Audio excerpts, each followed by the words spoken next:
চাপায়ের মানুষ আপনাদেরকে আমি অত্যন্ত ভালোবাসি। দুইটা জেলায় আমি সবচেয়ে বেশি প্রোগ্রাম করি, একটা হচ্ছে টাঙ্গাইল আর একটা হচ্ছে চাপায়।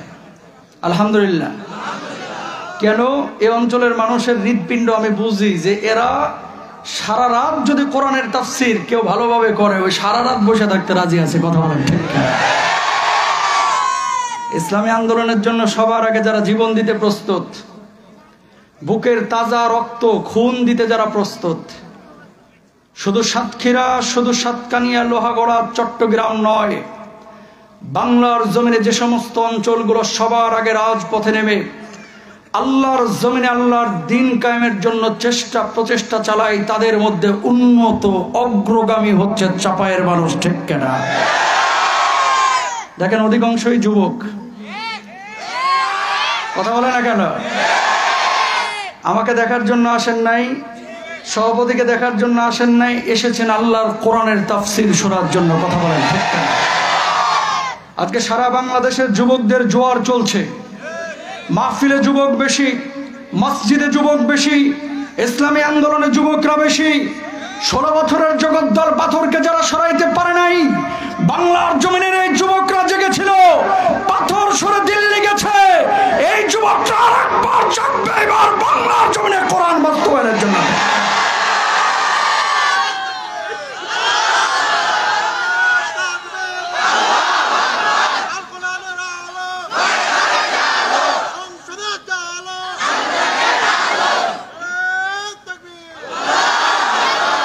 পারবেন তো ইনশাআল্লাহ? পারবেন তো ইনশাআল্লাহ? আল্লাহ কবুল করুন, বলুন আমিন।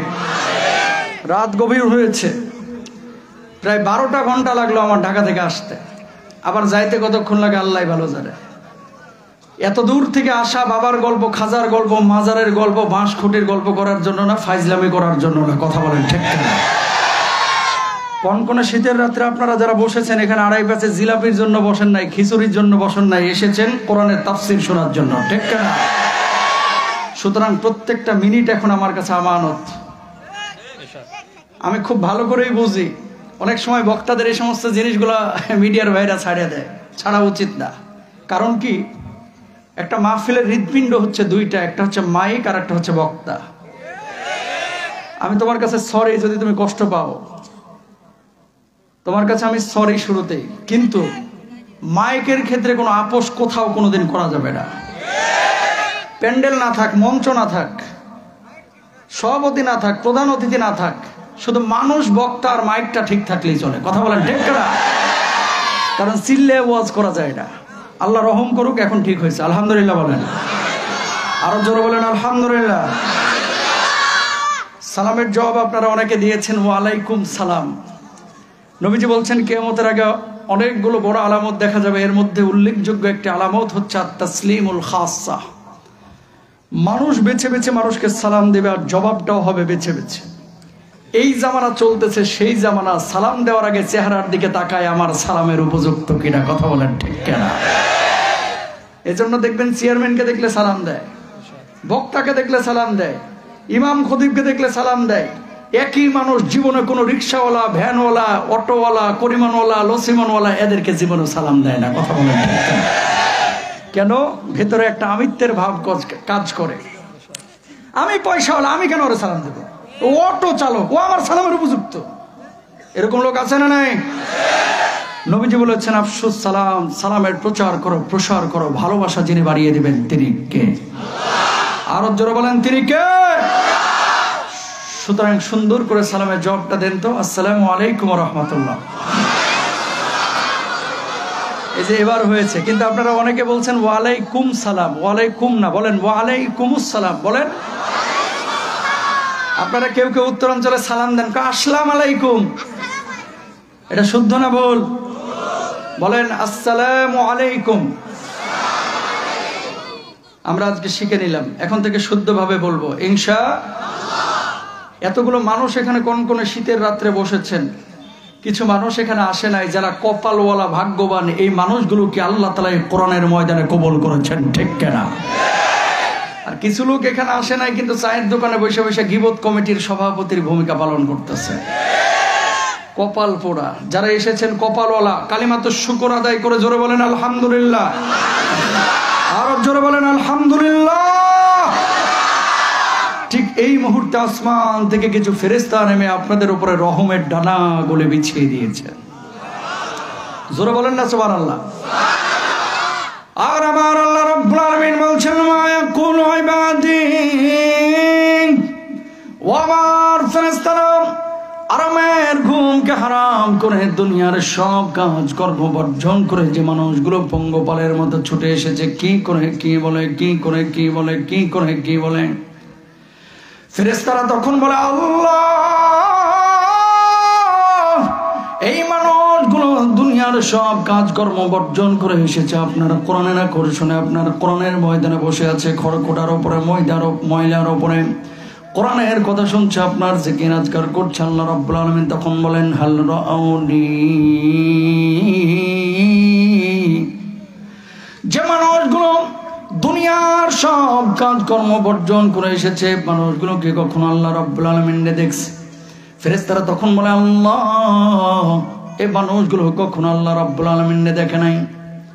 আল্লাহ রাব্বুল আলামিন তখন বলেন যদি দেখতো তাহলে কি করতো? আল্লাহ আপনার গোলামি, আপনার দাসত্ব আরো বেশি বেশি করতো। আল্লাহ রাব্বুল আলামিন তখন বলেন বাস আনুনি, এই মানুষগুলো আমার কাছে মূলত কি চাই, কি চাই, কি চাই? ফেরেশতারা তখন বলে আল্লাহ, এই মানুষগুলো আপনার কাছে জান্নাত কামনা করে, এই মানুষগুলো আপনার কাছে জাহান্নামের আযাব থেকে মুক্তি চায়। আল্লাহ রাব্বুল আলামিন তখন বলেন ওয়াশিদতুকুম গফারতু লাহুম, ও আমার ফেরেশতারা, দুনিয়ার সব কাজকর্ম বর্জন করে আরামের ঘুমকে আরাম করে যে মানুষগুলো পঙ্গপালের মতো কোরআনের ময়দানে ছুটে এসেছে, আমি তোদেরকে সাক্ষী রেখে বললাম, আমি আল্লাহ রাব্বুল আলামিন ওই মানুষগুলোর জীবনের গুনাহ খাতাগুলি মাফ করে দিলাম। জোরে বলেন সুবহানাল্লাহ। আল্লাহ আমার ভাইদের মাফ করুক, জোরে বলেন আমিন। আল্লাহ আমার বোনদেরকে মাফ করুক, বলুন আমিন। সূরা আল বাকারা 245 নম্বর আয়াত তেলাওয়াত করেছি। কি বলেছেন আল্লাহ তাআলা? প্রত্যেকটা মাহফিলকে একটা কোরআনের ক্লাস মনে করবেন, তাহলে কিছু খোরাক পাওয়া যাবে। শুধু গল্প, কান্না, হাসির মঞ্চ আমরা মনে করব না ইনশাআল্লাহ। আয়াতের শুরুতে দু একটি কথা না বললে বুঝবেন না। পৃথিবীর বুকে এখানে আপনারা যারা বসেছেন, একজন মানুষ হাত তুলে দেখাইতে পারবেন না যে হুজুর আমার জীবনে কোনোদিন বিপদ আপদ আসে নাই। কেউ কি পারবে মুমিন? যদি কেউ হাত তুলে দেখায় যে আমার জীবনে কোনো বিপদ নাই, জানতে হবে এটা মুমিন না, এটা মুসলমান না, এটা আবু জাহেলের খালাতো ভাই। কয় হুজুর এটা আবার কেমন কথা? তাকান, নবীজিকে আল্লাহ তাআলা সবচেয়ে বেশি ভালোবেসেছেন, সেই নবীকে আল্লাহ তাআলা বেশি কষ্ট দিয়েছেন। চাইলেই নবীকে উহুদে রক্তাক্ত না করে আল্লাহর জমিনে আল্লাহর দ্বীন কায়েম করতে পারতেন। কথা বলেন ঠিক না? উহুদের তায়েফে রক্তাক্ত না করে আল্লাহর জমিনে আল্লাহর দ্বীন আল্লাহ তাআলা কায়েম করতে পারতেন। চাইলে উহুদের ময়দানে কষ্ট না দিয়ে, মদিনার বুকে কষ্ট না দিয়ে 2 তলা স্বর্ণের একটা বিল্ডিং আল্লাহ রাব্বুল আলামিন নবীকে দিয়ে বানায় দিতে পারতেন। কথা বলেন ঠিক না? সেই নবীকে স্বর্ণের বাড়ি দিলেন না, উহুদে রক্তাক্ত করলেন, তায়েফে রক্তাক্ত করলেন। কারণটা কি? নবীজি জবাব দিচ্ছেন আসাদ্দুন নাসি বালাআন আল আমবিয়া সুম্মাল আমসাল ফালামসাল। পৃথিবীর বুকে আল্লাহ রাব্বুল আলামিন যাকে যত বেশি ভালোবাসেন তাকে তত বেশি বিপদ আপদ দান করেন। বাংলার জমিনে দেখবেন ইমানদার, আল্লাহরে মানে, নবীকে মানে, কোরআন পড়ে, নামাজ পড়ে, এই জমিনে কোরআনের আইন বাস্তবায়ন করতে চাই, এরকম হাজার হাজার আলেমদের জীবনটা সংকটাপন্ন। কখনো জেলে যাইতে হয়, কখনো ফাঁসির মঞ্চে যাইতে হয়, কখনো জালেমের রোশানলে পড়ে দেশান্তরিত হইতে হয়। কথা বলেন ঠিক কিনা? যেটা আপনারা দেখেছেন বিগত সময়গুলোতে। এই জন্য যদি দাবি করেন আপনি মুমিন, বিপদে পড়তে হবে, জেলে যাইতে হবে, বুকের রক্ত দিতে হবে, ফাঁসির মঞ্চে যাইতে হবে। মুমিন কখনো আল্লাহকে কথা বলে না, আল্লাহ যত বিপদ তুমি আমারই কেন দিলা? কথা বলেন ঠিক কিনা? বরং বিপদ আপদের মুহূর্তে মুমিন বলবে আল্লাহ তুমি আমার দিকে বিশেষ নজর দিয়েছো, এই জন্যই হয়তো আমার বেশি বিপদ দিচ্ছ। চাপাইয়ের মানুষ কি বলে? হারগে এলাকার লোক কাল আর কাউকে পাইছো না খুঁজিয়া? কথা বলেন না কেন? কাউকে খুঁজে পাইছো না, সব বিপদ খালি আমাকে গাইবে দিয়ে দিচ্ছ কেন? কিছু লোক এরকম বলে কি বলে না? কিন্তু মুমিনের কোনো জবাব, আল্লাহর সাথে কথোপকথন এরকম হতে পারে না। সুখে শুকরিয়া, দুঃখে ধৈর্য ধারণ করা। বিপদে মানুষ মানুষের কাছে হাত পাতে। কিছু কিছু লোক দেখবেন বিনা সুদে মানুষকে সহযোগিতা করে, কখনো টাকা দেয়, কখনো খাবার দেয়, কখনো পানি দেয়। কিছু লোক আপনার চাপায়ও আছে, বিনা সুদে গায়ের জ্বরও দিতে চায় না। যদি বলা হয় মুরব্বী, ও মুরব্বী 104 ডিগ্রি জ্বর গায়ে এসেছে, আমার 60 ডিগ্রি ধার দেন না, কত দিবি? 62 ডিগ্রি আমার ফেরত দিবি তো? এরকম সুদখোর গোটা চাপাই একটাও নাই, আছে না নাই? বিনা সুদে মানুষ মানুষকে কেউ সহযোগিতা করে। আল্লাহ রাব্বুল আলামিন আপনার কাছে বিপদে না আপদে না কুদরতি হাত পেতেছেন, দুইটা জিনিস আপনার কাছে চেয়েছেন। সিদ্ধান্ত আপনি নেবেন আল্লাহকে দিবেন কি দিবেন না। এবার আপনি জানেন যে আল্লাহ তাআলা আপনার কাছে এই আয়াতে কারিমায় কি চেয়েছেন। জোরে বলেন আল্লাহু আকবার। রব্বুল আলামিন বলছেন, মা যাল্লাযী ইউকরিদুল্লাহ কারদান হাসানান ফায়ুদাইফাহু লাহু আদআফান কাসীরা ওয়াল্লাহু ইয়াকবিদু ওয়া ইয়াবসুতু ওয়া ইলাইহি তুরজাউন।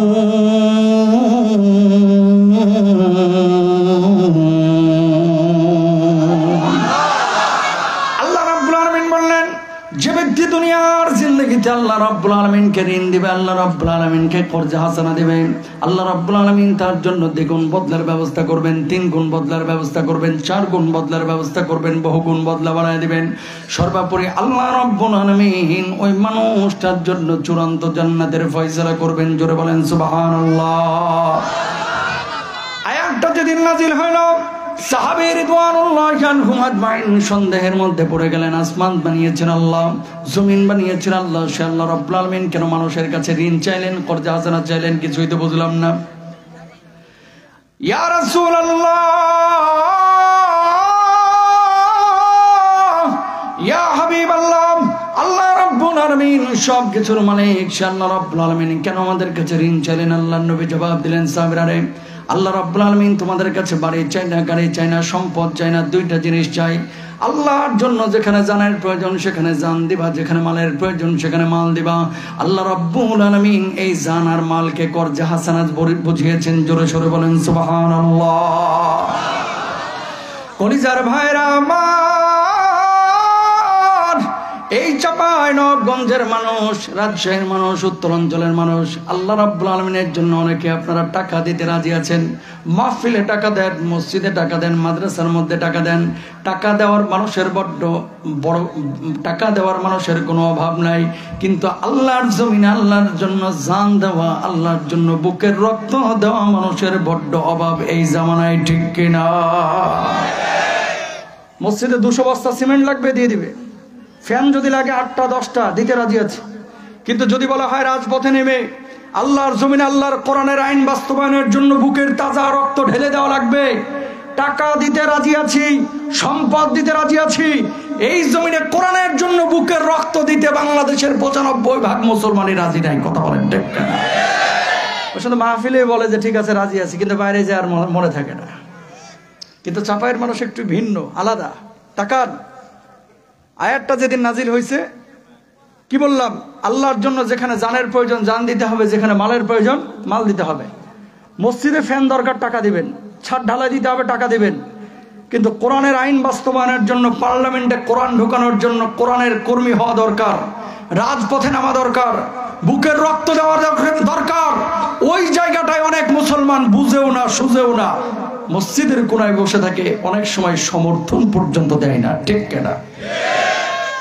যেদিন নাজিল হয়েছে আয়াতটা, পরবর্তী দিন আবু বকর রাদিয়াল্লাহু তাআলা আনহু মসজিদ এই বাজারে কিনারায় দাঁড়ানো, কোনা থেকে ইহুদি বলতেছে, কি গো আবু বকর, তোমার আল্লাহ আসমান বানাইছে, জমিন বানিয়েছে, সব কিছুর মালিক তোমার আল্লাহ। এই আল্লাহ আবার কেমন আল্লাহ? আল্লাহ দেখে মানুষের কাছে ঋণ চায়। তার মানে তোমার আল্লাহ একটা ফকির, তোমার আল্লাহ একটা মিসকিন। গালি দিয়েছে। আপনি কি নাউজুবিল্লাহ বলবেন না ভাই? একবার গালি দিয়েছে। আবু বকর বলছে, জিহ্বা সামলায় কথা বলবে। আর একবার যদি উচ্চারণ করেছিস আমি আবু বকর কিন্তু হাত গুটে বসে থাকবো না। দ্বিতীয়বার আবার বলছে তোমার আল্লাহ ফকির। তৃতীয়বার আবার বলছে আয়াতের অপব্যাখ্যা করে তোমার আল্লাহ ফকির। এবার যাইবি কই? ডান হাতটা তুইলে আবু বকর ইয়াহুদের গালে ঠাস করে থাপ্পড় বসায় দিছে। আল্লাহু আকবার। এবার ইহুদি গালের মধ্যে হাত দিয়া আল্লাহর নবী বিশ্বনবী সাল্লাল্লাহু আলাইহি ওয়াসাল্লামের বাড়ির দিকে দিলেন, দৌড় যাওয়ার পরে বললেন, ওগো মুহাম্মদ সাল্লাল্লাহু আলাইহি ওয়াসাল্লাম, কি শেখান আপনি, কি শেখান সাহাবীদেরকে, কি শেখান? কয় কি হয়েছে? কয় আপনার সাহাবীরা তো শুধু ইহুদি ধরে ধরে মারে। কে মারছে তোমারে? কয় আপনার আবু বকর মারছে। আল্লাহর নবী বললেন, আমি বিশ্বাস করি না, আমি বিশ্বাস করি না, আমার আবু বকর অন্যায় ভাবে কাউরে মারতে পারে না। কয় ডাকেন আপনার আবু বকর আমার মারছে কিনা। আল্লাহর নবী এবার ডাক দিলেন, আবু বকর, কি শুনলাম তোমার ব্যাপারে, তুমি নাকি ইহুদিরে মারছো? আবু বকর জবাব দিলেন, ইয়া রাসূলুল্লাহ, এই জালেম এমন একটা অন্যায় করেছে যে অন্যায়ের কারণে আমি তারে মারতে বাধ্য হয়েছি। কোন যে কি অন্যায় করেছে? কয়েকবার না, দুইবার না, গতদিন যাই আটটা নাজিল হয়েছে, তিনবার আমার আল্লাহ রাব্বুল আলামিনকে ফকির মিসকিন বলে গালি দিয়েছে, এই জন্য আমি তারে মারছি। আল্লাহর নবী ইহুদিকে বললেন, কিরে আমার আল্লাহরে কেন গালি দিয়েছিস? আল্লাহর নবী, আপনার আবু বকর মিথ্যা কথা বলছে, আমি সত্য কথা বলছি, আপনার আল্লাহর আমি গালি দিই নাই। আবু বকর, তুমি নাকি মিথ্যা কথা বলতেছো? জবাব দিলেন আবু বকর, ঈমান আনার পর থেকে আবু বকরের জবান দিয়ে কোনোদিন মিথ্যা কথা বাড়ি হয় নাই। ওগো নবীজি, মিরাজের পরে সর্বপ্রথম স্বীকৃতি আমি তো দিয়েছিলাম, আপনি তো আমার সিদ্দিক উপাধি দিয়েছিলেন। আল্লাহর নবী চিন্তার মধ্যে পড়ে গেলেন। আবু বকর বলে একটা, ইহুদি বলে আরেকটা, আবার বিচার দাবি করছে, যদি বিচার না করি গোটা মদিনার বুকে ছড়ায় দিবে। মুহাম্মদ সাল্লাল্লাহু আলাইহি ওয়াসাল্লাম নিজের লোক দেখে বিচার করে নাই, ঠিক কিনা? আবু বকর ওই জায়গায় কোনো সাক্ষী ছিল নাকি? ইয়া রাসূলুল্লাহ, ওই জায়গায় কোনো সাক্ষী ছিল না, ছিলাম আমি আর দেখেছেন আল্লাহ রাব্বুল আলামিন, আর তো কেউ ছিল না। আল্লাহর নবী বললেন, আবু বকর তাহলে কিছু মনে করো না, যেইভাবে তুমি থাপ্পড় বসাইছো তোমার এইভাবে একটা থাপ্পড় বসায় দেখ, শোধবোধ হয়ে যাক। আবু বকর জবাব দিলেন, ওগো নবীজি, আল্লাহ রাব্বুল আলামিনকে গালমন্দ করার কারণে আমি তারে মারছি, এটা যদি আমার অন্যায় হয়ে থাকে, ও আমারে থাপ্পড় কেন, আমার জীবনটাও যদি নিয়ে চলে যায়, আল্লাহর কসম আবু বকরের কলিজার মধ্যে বিন্দু মাত্র কষ্ট থাকবে না। জোরে সোরে বলেন আল্লাহু আকবার। আমি তো আমার জন্য মারি না, ইয়া রাসূলুল্লাহ, আমি মেরেছি আল্লাহর জন্য, আঘাত করেছি আল্লাহর জন্য। আমি আল্লাহ রাব্বুল আলামিনের স্বার্থ নিয়ে, আয়াতের স্বার্থ নিয়ে তাকে আঘাত করেছি। আল্লাহর নবী বলতেছে, আবু বকর যেহেতু সাক্ষী নাই, কিছু মনে করো না, যেভাবে থাপ্পড় মারছে একটা ওইভাবে থাপ্পড় বসায় দেখ, শোধবোধ হয়ে যাক। ইহুদি কেবল রেডি হচ্ছে, আজকে তোর একদিন কে আমার একদিন থাপ্পড় মারবে। আরশে আজিমে গ্রিন সিগন্যাল চলে গেছে। আল্লাহ রাব্বুল আলামিন জিবরিল আমিনকে ডাক দিয়ে বলতেছে, এদিকে আয়, মুহূর্তের মধ্যে আমার হাবিবের কাছে গিয়ে হাজির হ, আর যায় বল আবু বকরের পক্ষে দুনিয়ার কোনো সাক্ষীর প্রয়োজন নাই, আমি আল্লাহ রাব্বুল আলামিন আরশে আজিম থেকে আবু বকরের পক্ষে সাক্ষী হয়ে গেলাম। একজন মানুষের পক্ষে সাক্ষী দিচ্ছেন কে? কি রে, আল্লাহর নামটা আসতে কোন কে? জোরে বলেন না কে? এমন জোরে বলবেন ওপরে সীমান্ত ভেদ করে একেবারে যারা দাদা বাবুদের ধুতিতে আগুন লেগে যায়। কথা বলেন না কেন?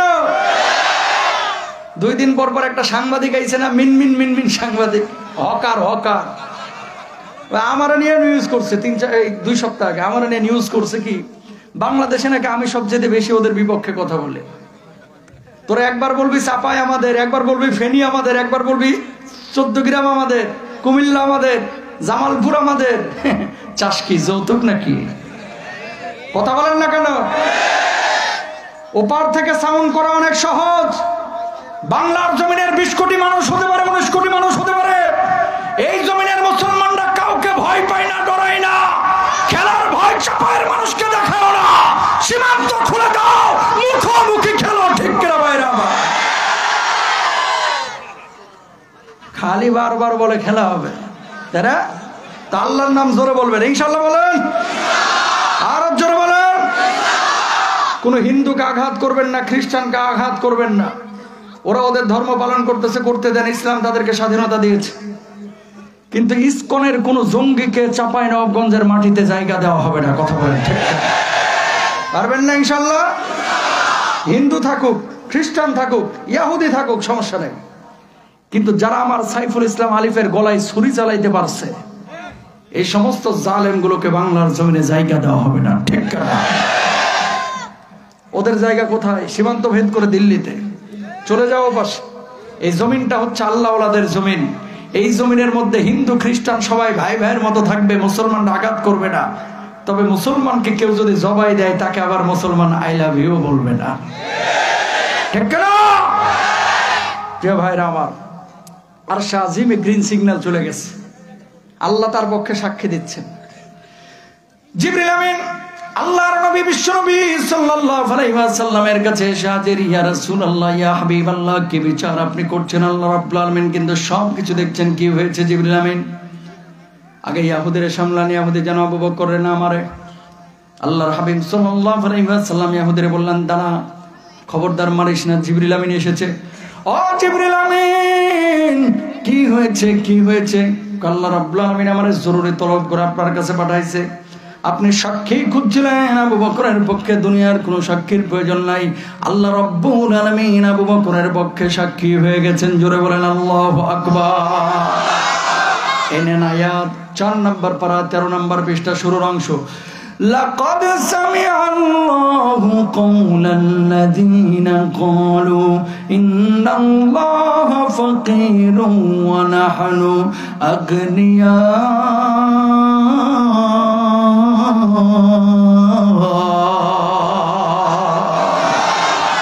আল্লাহ রাব্বুল আলামিন তার কথা শুনেছেন যে আমার আল্লাহ রাব্বুল আলামিনকে ফকির মিসকিন বলে গালি দিয়েছে। আমার আল্লাহ ফকির না, মিসকিন না। যারা আল্লাহ রাব্বুল আলামিনকে দুনিয়ার জিন্দেগিতে গাল মন্দ করে, তারাই সব চাইতে বড় বড় ফকির মিসকিন কুলাঙ্গার, ঠিক কিনা? মহারাজপুরের মানুষ, আকুন্দবাড়িয়ার এই অঞ্চলের মানুষ, আপনাদেরকে এবার একটা কথা বলি। আবু বকর আপনার আমার চাইতে নামাজ কম পড়তো না বেশি? রোজা কম না বেশি? তাহাজ্জুদ কম না বেশি? ইসলামের স্বার্থ এসেছে, কোরআনের স্বার্থ এসেছে, নরম মেজাজের আবু বকর গরম হয়ে গেছে, গর্জে উঠেছে, গর্জন মেরে উঠেছে, প্রতিবাদ মুখর হয়েছে। কথা বলেন ঠিক কিনা? আয়াত নিয়ে তুচ্ছ তাচ্ছিল্য করা এটা ইহুদিদের স্বভাব, কিন্তু বর্তমান বাংলাদেশে কিছু মুসলমানদের স্বভাবে এখন পরিণত হয়েছে। বলবেন হুজুর কেমনে? প্রমাণ নেন। চাপায়ের ছেলে পেলে তো এমনি ইসলাম প্রিয়, ধর্মপ্রিয়, বাংলাদেশের অন্য অঞ্চলের চাইতে। কথা বলেন ঠিক কিনা? তুরস্কের এক বিশ্ববিদ্যালয়ে গেলাম আমি, আঙ্কারায়। বিশ্বাস করেন, তুরস্ক, এতটা অবাক হইলাম আমি। বিশ্ববিদ্যালয়ে একজন আপ্যায়ন করাইতে আসলো, বাঙালি, বয়স হবে 42-43। ওমা, আমি আপ্যায়িত হওয়ার পরে আমি বললাম, আপনার বাড়ি কোথায়? কয় মোহতারাম, আমার বাড়ি চাঁপাইনবাবগঞ্জ। এখানে করেন কি? সরকার তার রেজাল্ট দেখে খুশি হয়ে তাকে পারমিশন দিয়েছে যে তুমি এখানে থেকে যাও, আর অমুক বিশ্ববিদ্যালয়ে তুমি টিচারগিরি করো, পড়াও। এই চাপাই অঞ্চলের মানুষ এমন রেজাল্ট করছে যেটা তুর্কিরাও নাকি 20 বছরে এরকম রেজাল্ট করতে পারে না। আল্লাহু আকবার বলেন। তা আপনাদের অঞ্চলের মানুষগুলো দিনপ্রিয় হয়, মেধাবী হয়, পরিশ্রমী হয়। রাজশাহীর মানুষ আবার এত পরিশ্রমী হয় না, কিন্তু চাপাইয়ের মানুষ হয়। কেন বললাম এই কথাটা? ইদানিং চাপাইয়ের মধ্যে পরিবর্তনটা আরো বেশি হচ্ছে। অনেক যুবকরা আছে, দাড়ি রাখা শুরু করেছে। যুবক দাড়ি রাখতেছে আর চাচার চুল কাটছে। চাচা কয়, কি রে, জামাত শিবিরে যোগ দিছস নাকি? কথা বলেন ঠিক না? যুবক আগে টাকনুর নিচে কাপড় পরতে, এখন উপরে পরা শুরু করছে। কয়, কি রে, তোর মতি গতি তো ভালো দেখতেছি না, হেফাজতে যোগ দিছস নাকি? আছে না নাই? মরিয়ম ভাবি আগে হিজাব করতো না, পর্দাও করতো না, এখন হিজাব করা শুরু করেছে। কি গো ভাবি, উমরা টুমরা করে আইছো নাকি? আছে না নাই? কোরআনটা কার কিতাব? আরো জোরে। অথচ এই কোরআনকে বাংলার জমিনে 15-16 বছর বোঝানো হয়েছে। কিছু মানুষকে এমন একটা ট্যাবলেট খাওয়ানো হয়েছে। বাংলার জমিনে কিছু মুসল্লি ছিল যারা মনে করতো এটা জিহাদি বই, জঙ্গিবাদের বই। কথা বলেন ঠিক কেন? জোরে বলেন নাউজুবিল্লাহ। 12-13 জন মিলে কোরআনের দার্স নিচ্ছে। হঠাৎ আসে ঘেরাও দিয়া সাংবাদিকরা নিউজ করছে কি 21 জন জঙ্গি জিহাদি বই সহ গোপন বৈঠকের সময় আটক। বই সাজায় রাখছে, বুখারী শরীফ, তাফিমুল কোরআন, কোরআনের অনুবাদ। কথা বলে না কেন? অতীতে এমন ঘটনা ঘটছে না? এই দাড়িটা কিন্তু বুঝে শুনে আমরা রেখেছি, টুপিটা বুঝে শুনে কিন্তু করেছি, জুব্বাটা বুঝে শুনেই কিন্তু ব্যবহার করেছি, কোরআনটাকে বুঝে শুনেই কলিজার পাশে জায়গা দিয়েছি। সুতরাং কেউ যদি দাড়িকে বলে জঙ্গির দাড়ি, টুপিকে কেউ যদি বলে জঙ্গির টুপি, জুব্বাকে কেউ যদি বলে জঙ্গির জুব্বা, কোরআনকে কেউ যদি বলে জঙ্গির কিতাব, 1000 বার জঙ্গি হব, 1000 বার প্রতিবাদ করব, দাঁত ভাঙা জবাব দিব। আল্লাহ আল্লাহর নবীকে কষ্ট দিতে পারবো না, ঠিক না? পারবেন না ইনশাআল্লাহ? কিন্তু নবী সাল্লাল্লাহু আলাইহি ওয়াসাল্লাম কি বলছেন? কিয়ামতের আগে মসজিদে মুসল্লি বাড়বে, ইমানদারের সংখ্যা কমবে। এই জামানা চলতেছে, সেই জামানা। মুসল্লি বাড়তেছে, সামনের কাতারে নামাজ পড়ে, কপালে সেজদা দিতে দিতে 6 ইঞ্চি কালো দাগ, মাগার সুদের মায়া এখনো ছাড়তে পারলো না। এরকম সুদখোর গোটা চাপায় একটাও নাই। নামাজ পড়তে রাজি আছি, রোজা করতে রাজি আছি, হজ করতে রাজি আছি। যেই নামাজ, রোজা, হজ, যাকাতকে আল্লাহ কোরআনে ফরজ করেছে, ওই কোরআনে আল্লাহর জমিনে আল্লাহর দ্বীন কায়েম করাকে আল্লাহ ফরজ করেছে, ঠিক কিনা? নামাজ, রোজা, হজ, যাকাত করে, কিন্তু আল্লাহর জমিনে কোরআনের আইন বাস্তবায়ন হোক, এটা অনেক মুসল্লি চাই না। প্রিয় ভাইরা আমার, দুনিয়ার জিন্দেগিতে দলের অভাব নাই। বিভিন্ন দল আছে, 4 দলীয় জোট আছে, 21 দলীয় জোট আছে, 11 দলীয় জোট আছে, দলের অভাব নাই। কিন্তু কিয়ামতের ময়দানে দল হবে মাত্র 3টা। জোরে বলেন কয়টা? আওয়ামী লীগ, বিএনপি, জাতীয় পার্টি, জামাতে ইসলামী, ইসলামী আন্দোলন, হেফাজত, অনেক দল বাংলার জমিনে আছে। কিন্তু কিয়ামতের ময়দানে দল হবে 3টা। মুমিনদের দল হবে 2টা, আর কাফেরদের দল হবে 1টা। আল্লাহ রাব্বুল আলামিন বলছেন, ফাআসহাবুল মাইমানাতি মা আসহাবুল মাইমানা ওয়া আসহাবুল মাশআমাতি মা আসহাবুল মাশআমা والسابقون السابقون।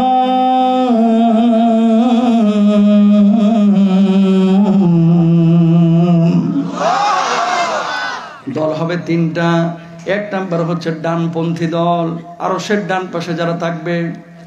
আল্লাহ তাআলা এই মানুষগুলোর কথা বলেছেন, তারা কারা? ইবনে কাসির রাহিমাহুল্লাহ হাদিস কোট করে বলেছেন, এরা ঈমান এনেছিল, সৎ কাজ করেছিল, হালাল কাজ করেছিল, হারাম থেকে বেঁচে থেকেছিল, মানুষকে সদুপদেশ দিয়েছিল, ধৈর্য ধারণ করেছিল। এই মানুষগুলোকে কিয়ামতের ময়দানে আল্লাহ রাব্বুল আলামিন নিদ হিসাব নিকাশ নিয়ে বলবে, বান্দারে যা যা, জান্নাতের যেই দরজা দিয়ে খুশি সেই দরজা দিয়ে আল্লাহর জান্নাতে চলে যা। জোরে বলেন সুবহানাল্লাহ। এই শ্রেণীর মধ্যে আরো 7 শ্রেণীর লোক আছে। 1 নাম্বার হচ্ছে বাবুন আদিলুন, ন্যায়পরায়ণ বিচারক, যারা বিচার কার্য পরিচালনা করে ইনসাফের আলোকে। এই জামানায় 500 টাকার জন্য, 200 টাকার জন্য মানুষ মিথ্যা সাক্ষী পর্যন্ত দেয়। নিজের দলীয় কর্মী অনেক সময় 7টা খুন করলেও তারে মাফ করে দেওয়া হয় চেহারা দেখে, ঠিক কিনা? আর যদি ইসলামী আন্দোলনের হয়, কোরআনের পক্ষের শক্তির যদি কেউ হয়, অপরাধ না করার পরেও 3 বছর, 4 বছর, 5 বছর পর্যন্ত জেলের মধ্যে আবদ্ধ করে রাখা হয়। কথা বলেন ঠিক কিনা? তো এরা কারা? ইমামুন আদিলুন, ইনসাফপূর্ণ বিচারক, যারা বিচার কার্য পরিচালনা করেছে। চেয়ারম্যানের ছেলে হোক, অথবা এমপির ছেলে হোক, হুজুরের ছেলে হোক, বিচারকের ছেলে হোক, কোন দলের কে এটা দেখবে না। অন্যায় করেছে তাকে শাস্তি দিতেই হবে, পেতেই হবে, ঠিক কিনা? এরা থাকবে এই দলে। 2 নাম্বার, ওয়াশাবুন নাশা ফি ইবাদাতি রাব্বি, ওই যুবক যে তার যৌবন কালটাকে আল্লাহ রাব্বুল আলামিনের ইবাদত বন্দেগীতে কাটিয়েছে। আজকে এখানকার যুবকরা অনেকে আল্লাহর ইবাদতে তারা সময়টাকে কাটায়। কিছু যুবক আছে আল্লাহর জন্য নামাজও পড়ে না, রোজাও করে না, আল্লাহর ইবাদতও করে না, সারা দিন আছে মেয়েদের সাথে ফোনে আলাপ, আর গার্লফ্রেন্ড বয়ফ্রেন্ডের নিয়ে সারাক্ষণ 24 ঘন্টায় কাটতেছে। কথা বলেন ঠিক কিনা? চাঁপাইনবাবগঞ্জের ছেলে পেলে তো কেউ প্রেম করে না, নাকি করে? এলাকাতেও করে। যেই যুবক প্রেম করে সেই যুবক আল্লাহ রাব্বুল আলামিনের খাঁটি বান্দা হইতে পারে না। তাহলে কি করতে হবে? হুজুর, প্রেম না, বিয়ে করো। বিয়েটা সমাজে কঠিন হয়েছে, জেনাটা সহজ হয়ে গেছে। কথা বলেন ঠিক কিনা? বিয়েকে সহজ করবেন, জেনা ব্যভিচার কঠিন হয়ে যাবে। বিয়েটাকে কঠিন করবেন, জেনা ব্যভিচার সহজ হয়ে যাবে। আজকে যুবকরা অনেকে বিয়ে শাদী করতে চায়, কিন্তু বাপ মা ঠিক মতো বিয়ে শাদী দিতে চায় না। নিজের পায়ে দাঁড়াক। কি আপনার পায়ে দাঁড়ায় আছে? ছেলে তো নিজের পায়ে দাঁড়ানো আছে। কথা বলেন। আমি বাপদেরকে বলবো, যেই ছেলের সামর্থ্য আছে একে তাড়াতাড়ি বিয়ে করান। যদি বিয়ে না করান, এই ছেলে যত অপরাধ করবে, জেনা ব্যভিচার করবে, প্রেম করবে, এই দায়ভার কিন্তু ওই বাপ মার উপরে বর্তাবে। সুতরাং ছেলে মেয়েদেরকে দ্রুত বিয়ে করান। চোখটাকে হেফাজতের জন্য, লজ্জা স্থানটাকে হেফাজতের জন্য আল্লাহ তৌফিক দান করুন। জোরে বলেন আমিন। 3 নাম্বার, আল্লাহর নবী বিশ্বনবী সাল্লাল্লাহু আলাইহি ওয়াসাল্লাম বলছেন, ওয়ারাজুলুন কলবুহু মুআল্লাকুন ফিল মাসাজিদ, ওই ব্যক্তি যার হৃদয়টা মসজিদের সাথে সব সময় সম্পৃক্ত ছিল, ফজরের পরে নামাজ পড়েছে, জোহরের জন্য অপেক্ষা করেছে, জোহরের নামাজের পরে আসরের জন্য অপেক্ষা করেছে, আসরের নামাজের পরে মাগরিবের জন্য অপেক্ষা করেছে। যখন এইভাবে মসজিদের সাথে অন্তরগুলোকে সম্পৃক্ত করে ফেলেছে, আল্লাহ রাব্বুল আলামিন ওই ব্যক্তিকে ওই ডানপন্থী দলে দিবেন, আর সেন নিচে বিশেষ ছায়া দিয়ে জান্নাতে দাখিল করবেন। জোরে বলেন সুবহানাল্লাহ। 4 নাম্বার, আল্লাহর নবী বলছেন ওয়ারাজুলান তাহাব্বা ফিল্লাহি ইজতামা আলাইহি ওয়া তাফাররাকা আলাইহি, যে দুইজনের ভালোবাসা হচ্ছে আল্লাহর জন্য, সম্পর্ক ছিন্ন হচ্ছে আল্লাহর জন্য। আমাদের সমাজে কিছু মানুষ একে অপরের সাথে ভালোবাসা করে আল্লাহর জন্য, আবার সম্পর্ক ছিন্ন করে আল্লাহর জন্য। যারা আল্লাহর জন্য সম্পর্ক ছিন্ন করে, আল্লাহর জন্য সম্পর্কটাকে রক্ষণাবেক্ষণ করে, আল্লাহ রাব্বুল আলামিন ওই মানুষটাকে আরশের নিচে বিশেষ ছায়া দিবেন। জোরে সরে বলেন সুবহানাল্লাহ। এই সোনামণি, এই কথা বললো না বাবা, এখানে কথা বললো না, তাকান। ভালোবাসা হবে কার জন্য? একটু জোরে বলেন তো ভাই, কার জন্য? এখনকার মানুষ ভালোবাসা করে মাল দেখে, আল্লাহর জন্য না, পকেট দেখে, টাকা দেখে, টাকা দেখে। কথা বলেন ঠিক না? যেই ছেলে টাকা পয়সা বেশি, মেয়েরা এর পেছনে ঘুর ঘুর ঘুর ঘুর করে বেশি। যেই জামাইয়ের মাল বেশি, মেয়ের বাপের পেছনে ঘুরে বেশি। কথা বলেন ঠিক না? টাকা দেখে কখনো কোনো মেয়ের সাথে বা ছেলের সাথে সম্পর্ক করবেন না, সম্পর্ক করবেন আল্লাহর দিন দেখে, দিন দেখে। কথা বলেন ঠিক না? তাকান, বড় ভয়াবহ অবস্থা বাংলার জমিনে অপেক্ষা করছে। গত 1 বছরে ঢাকা সিটির মধ্যে তালাকের আবেদন পড়েছে 56,000। কত হাজার? জোরে সরে বলেন নাউজুবিল্লাহ। এটা ভালো সংবাদ না, এটা খারাপ সংবাদ। 56,000 তালাকের আবেদন পড়েছে আপনার কুমিল্লা, এই চাঁপাইনবাবগঞ্জ, ঢাকা, রাজশাহী, এগুলো এই তালাক বাড়তেছে। মূর্খ মানুষের চাইতে শিক্ষিত মানুষের পরিবার ব্যবস্থা, পারিবারিক ব্যবস্থা ভাঙতেছে বেশি। কথা বলেন ঠিক না? আজ্ঞার মা চাচিরা, খালারা দেখেছি জামাইয়ের সাথে গ্যাঞ্জাম হয়েছে, বকা ঝকা করেছে, চিন্তা করেছে জামালের আব্বার মাথা গরম, এখন ঘরের মধ্যে ঢুইকে দরজা লাগা চুপ করে বসে থাকছে। আর এখন উল্টা তর্ক করে, আপনি মারার আগে আপনারা তো ঘুষি মেরে দিবে। কিন্তু কথা বলেন ঠিক না? বউয়ের মার অনেকেই খায়, এখানে স্বীকার করে না, আছে না নাই? যে স্ত্রী তার স্বামীর গায়ে হাত তুলে, ওই স্ত্রী কখনো ভালো স্ত্রী হতে পারে? যেই স্বামী তার স্ত্রীর গায়ে হাত তুলে, সেই স্বামীও আদর্শ স্বামী হতে পারে না। এরা কাপুরুষ। কারে মারতেছেন আপনি? কারো মেয়েকে মারতেছেন, আপনার ছেলের মাকে মারতেছেন। আপনি 3 দিন মারবেন, 4th দিন আপনার ছেলে রিয়াক্ট করবে, তুমি আমার মাকে মারছো কেন? অনেক সময় বাপের সাথে গ্যাঞ্জামও বাঁধা দেয় ছেলেরা। ঠিক কিনা? কখনো বউদেরকে মারবেন না। বউ ভালোবাসার জিনিস। স্বামী স্ত্রীর সম্পর্ক হচ্ছে মহব্বতের, ভালোবাসার। আম্মা জান আয়েশা সিদ্দিকা রাদিয়াল্লাহু তাআলা আনহা ঘরের মধ্যে কি যেন খাচ্ছেন, গ্লাসে পানি। নবীজি ঢুকেছেন, আয়েশা গ্লাসে কি পান করতেছে? ইয়া রাসূলুল্লাহ, পানি পান করতেছে।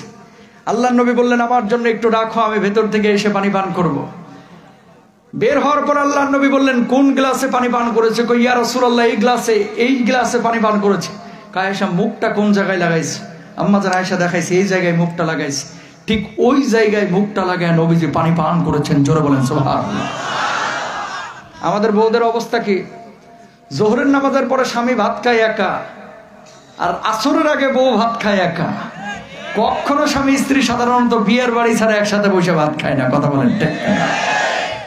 স্বামী স্ত্রীর সম্পর্ক, ভালোবাসা, মায়া, মহব্বত, এগুলো বানান। তাহলে আমাদের ভালোবাসা হবে কার জন্য? আল্লাহর জন্য। মেয়ের বাপদেরকে বলবো, টাকা দিয়ে কখনো সুখী হওয়া যায় না, সুখী হইতে দিন লাগে। এখন ম্যাক্সিমাম মেয়ের বাবা ছেলেকে দেখার ক্ষেত্রে, মেয়েকে বিয়ে দেওয়ার ক্ষেত্রে প্রথম প্রশ্ন করে যে ছেলেটা করে কি। কথা বলেন ঠিক না? আপনার প্রথম প্রশ্ন এটা হবে না, আপনার প্রথম প্রশ্ন হবে ছেলে দিনদার কিনা, নামাজ পড়ে কিনা। বুঝেন নাই কথা? সরকারি চাকরি যদি শুনছে, দাঁত 2টা না থাক, কোনো সমস্যা নাই। ল্যাংড়া হোক, লুলা হোক, এরা মানে জোর করে বিয়ে দিয়ে দেয়। আর যদি বেসরকারি চাকরি হয়, 30 বার ভাবে এর সাথে মেয়ে দিবে কিনা।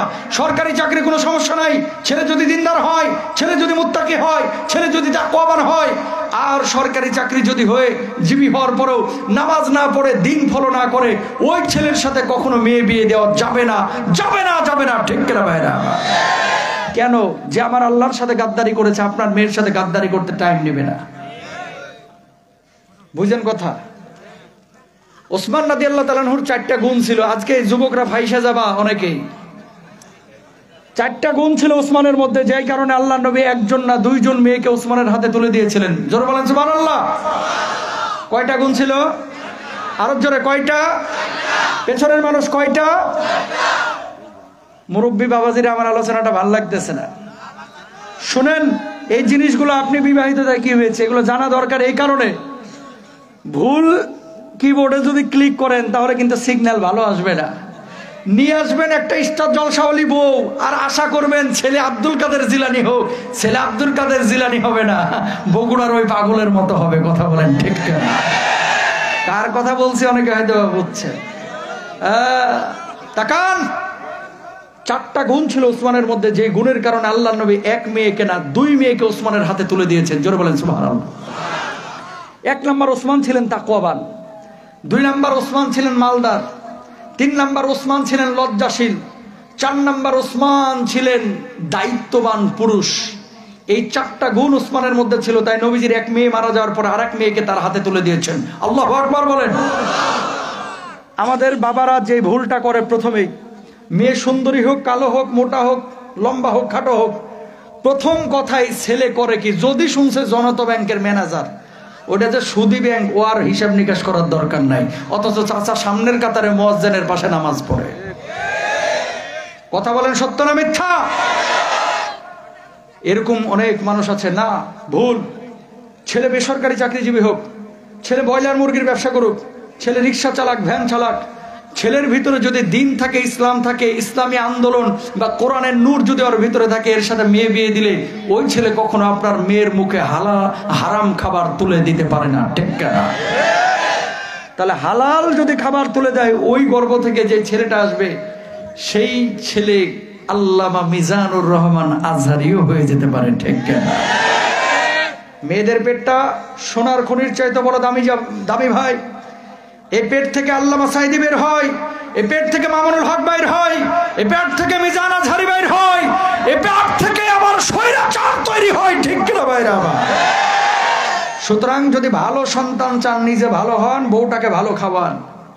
খাইবেন হারাম, করবেন হারামি কাজ, সমস্ত আকাম কুকাম সব কিছু করে হুজুরে 500 টাকা হাতে ধরিয়ে দিয়া, হুজুর দোয়া করেন আর পানি পড়া দেন, ছেলেটা যেন হাফেজ হয়।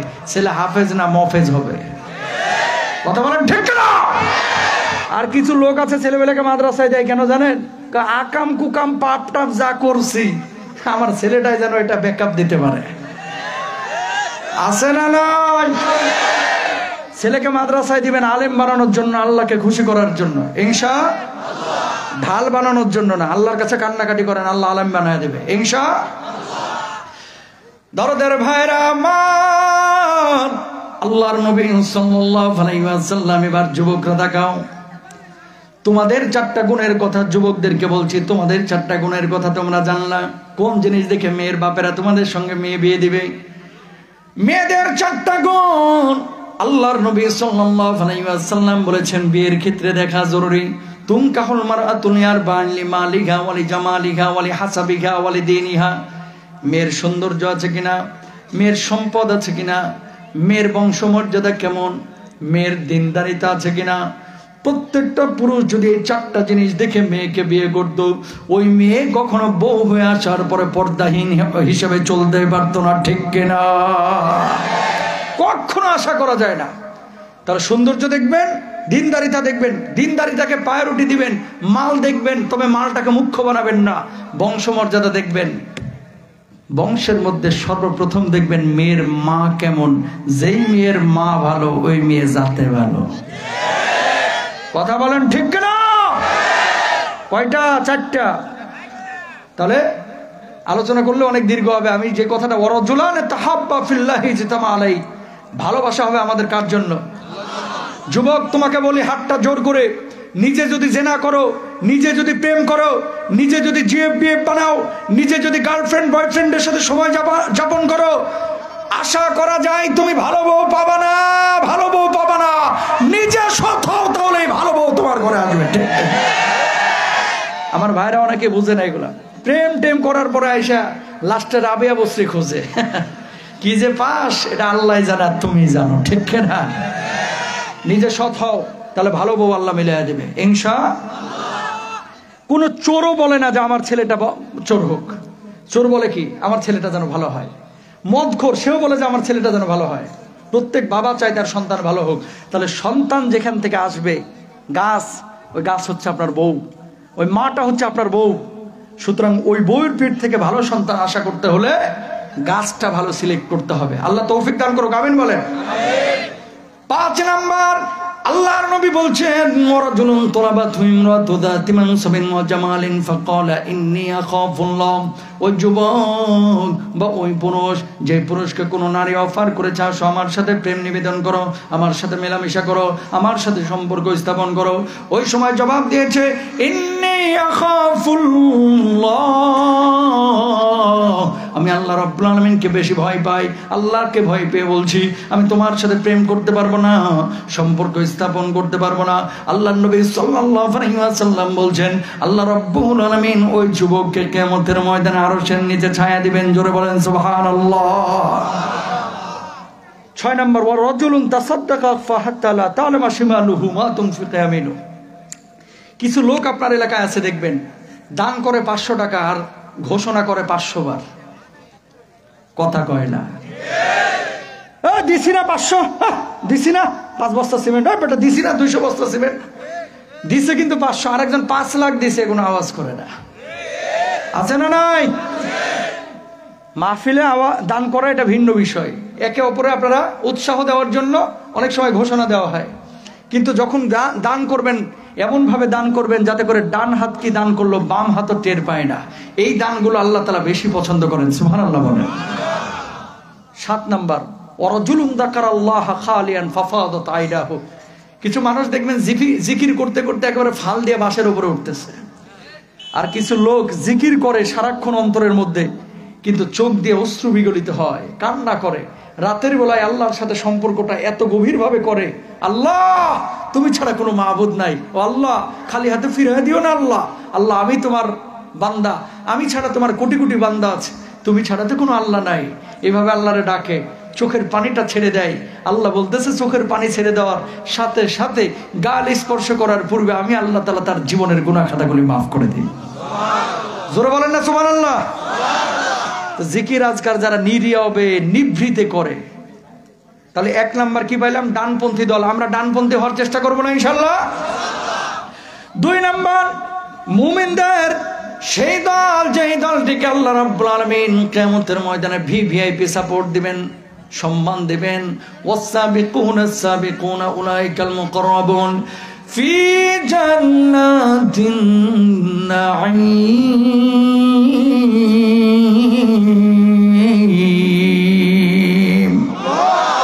জোরে বলেন আল্লাহু আকবার। এই মানুষগুলো কিয়ামতের ময়দানে কারা? যারা শহীদ হয়েছিল, যারা নবী আম্বিয়া আলাইহিমুস সালাতু ওয়াস সালাম আল্লাহর পথে যারা লড়াই করেছে, জিহাদ করেছে, বুকের তাজা রক্ত ঢেলে দিয়েছে, আল্লাহ রাব্বুল আলামিন ওই মানুষগুলোকে কিয়ামতের ময়দানে দাঁড় করায় বলবে, বান্দারে ওই যে দরজাগুলো দেখতে পাচ্ছিস সেই দরজাগুলো কিসের দরজা? আল্লাহ এই দরজাগুলো তো জান্নাতের দরজা। আল্লাহ রাব্বুল আলামিন বলবে, যা যা যা, জান্নাতের যেই দরজা দিয়ে খুশি সেই দরজা দিয়ে আল্লাহর জান্নাতে চলে যা। জোরে সরে বলেন সুবহানাল্লাহ। তাহলে মুমিনদের দল হচ্ছে 2টা। আল্লাহর নৈকট্য প্রাপ্ত দল কারা? নামাজ পড়েছে, রোজা করেছে, হজ করেছে, যাকাত দিয়েছে, হালাল কাজ করেছে। ডানপন্থী দল আল্লাহ তাআলা এদের মৃদু হিসাব নিয়ে জান্নাতে দিবেন। ভিভিআইপি সাপোর্ট কারা পাবে? যারা বুকের রক্ত দিয়েছে আবু সাঈদদের মতো, ইসলামী আন্দোলনের কর্মীরা যারা ফাঁসির মঞ্চে গিয়েছে, যারা আল্লাহর জমিনে আল্লাহর দ্বীন কায়েমের জন্য নিজে জিহাদে শরীক হয়ে শহীদ হয়ে গেছে, আল্লাহ তাআলা এদের কোনো হিসাব নেবে না, বলবে যা আমি আল্লাহ তাআলা বিনা হিসাবে আজকে জান্নাতের ফয়সালা করে দেব। সুবহানাল্লাহ। এই বিনা হিসাবে জান্নাতে যাইতে মন চায় না? এদিকে তাকান, নিরপেক্ষ কথা বলবেন। আপনি আওয়ামী লীগ, বিএনপি, জাতীয় পার্টি, জামাত যেই হন না কেন, দল আপনার একটা পছন্দের আছে। এই জমিনে যদি কোরআন থাকে, বাংলার জমিনে, পার্লামেন্টে, জমিনে, এলাকায়, সমাজে, পরিবারে, লাভ না ক্ষতি? সবাই একমত? এই এলাকার মানুষ বলতেছে না একমত? আচ্ছা, কোরআন হাদিসের কথা তো শুনতেছেন, দুনিয়ার একটা উদাহরণ শুনেন। ইমাম বুখারী রাহিমাহুল্লাহর কবরটা হচ্ছে উজবেকিস্তানের বুখারায়। আমি জিয়ারতে গেলাম, ওখানে কাজ ছিল। বুখারায় ইমাম বুখারী রাহিমাহুল্লাহর কবরটা জিয়ারত করে এসেছি সামারকান্দে। জোহরের নামাজের আজান দিল, এক মসজিদে ঢুকলাম। ঢোকার পরে দেখতে পেলাম সমস্ত মুসল্লিরা মোবাইল ফোন মানিব্যাগ পেছনে রেখে সামনে নামাজ আদায় করতেছে। চিন্তা করলাম কারণটা কি, মোবাইল মানিব্যাগ পেছনে রেখে সামনে নামাজ আদায়ের কারণটা কি? পরে দেখলাম নামাজ শেষে যার যার মোবাইল মানিব্যাগ শেষে নিয়ে চলে গেল। কারণটা ছিল নামাজে খুশু নষ্ট হবে, এই জন্য পেছনে মোবাইল মানিব্যাগ রেখে সামনে নামাজ আদায় করতেছে। চিন্তা করলাম আল্লাহ বাঁচাইছে যে মসজিদটা ঢাকার গুলিস্তানের কোনো মসজিদ না। কথা বলেন ঠিক কিনা? চাঁপাইনবাবগঞ্জে যে বাস স্ট্যান্ডের মসজিদে যান, প্রতি ওয়াক্ত নামাজের পরে একজন না একজন খালি ঘুরে বনবন করে আমার জুতা মোবারক গেল কোথায়। কথা কন ঠিক কিনা? রংপুরে এক মাহফিলে যা বাথরুমে গেছি, দেখলাম বদনার গলা ভাঙা, ভাঙা বদনার গলায় শিকল বেচানো। কেন বলতেছে এই কথাটা? হাসির জন্য না। তাকান, আমার দেশে মুসল্লির জুতা নিরাপদ না, আর ওই দেশে মোবাইল মানিব্যাগ আইফোন নিরাপদ। কারণ একটাই, কোরআন আছে চোর নাই, কোরআন নাই চোরের আখড়া তৈরি হয়। কথা বলেন ঠিক? উজবেকিস্তানের কথা বললাম। প্রিয় ভাইরা আমার, বাইতুল মুকাররমের দক্ষিণ গেটে শত শত বাথরুম আছে, একটা বাথরুমের লোহার সিটকানি পাবেন না, সব হিরণখোর গুলো খুলে নিয়ে গেছে। আমি আরটিভির লাইভে, ওই যে রোববার সোমবার যে লাইভ করি, একদিন বলেছি দামি জুতা নিয়ে মসজিদে যায় না, নামাজ হবে না। তো একজন সাথে সাথে ধরছে, হুজুর এই ফতোয়া দিলেন কোত্থেকে? তা আগে পরে শুনে নাই, সেট করে উঠছে আর কি। আমি বললাম পুরোটা শুনেন কি বলছে। 3400 টাকার বাটা জুতা নিয়ে মসজিদে ঢুকবেন, জুতা তো রাখতে হবে পেছনেই, হাতটা বাইন্দা গয়রিল মাগদুবি আলাইহিম ওয়ালাদ-দাল্লিন আমিন বলার পরে মনটা একবার ওইদিকে ধাক্কা মারবে যে 3400 টাকার বাটা আছে না গেছে। কথা বলেন ঠিক কিনা? এই জন্য বলছি দামি জুতা নিয়ে মসজিদে যায় না, নামাজ হবে না, চটি জুতা নিয়ে যান। বলার উদ্দেশ্য কি? চোর ওখানে নাই, এখানে এত চোর কেন? কারণ একটাই, কোরআন নাই, চোরের আখড়া তৈরি হয়। এই দেশে 150 টাকা চুরি করার কারণে গাছের সাথে বাইন্দা পিটানো হয়, আর 150 কোটি চুরি করে বেগম পাড়ায় বাড়ি করে। এদের বিচার এই জমিনের মধ্যে অনেকেরই হয় না। ঠিক কিনা ভাইরা আমার? তো এই বিচারটা কখন হবে? যদি কোরআনটা থাকতো। ঠিক কিনা? 2 নম্বর উদাহরণ, এখানে যদি কেউ জানেন বলবেন হাত তুলে, তার জন্য বিশেষ দোয়া হবে। ধর্ষণের শাস্তি কি কে বলতে পারবে? বলো তো, তুমি বলো তো ভাইয়া, আপনারটা হয় নাই না? বুঝছি, হয় নাই। আপনার কি বলো? আরেকজনই শেষ কে? না, বসো, হয় নাই। তোমরা যাই বসো, বুঝছি।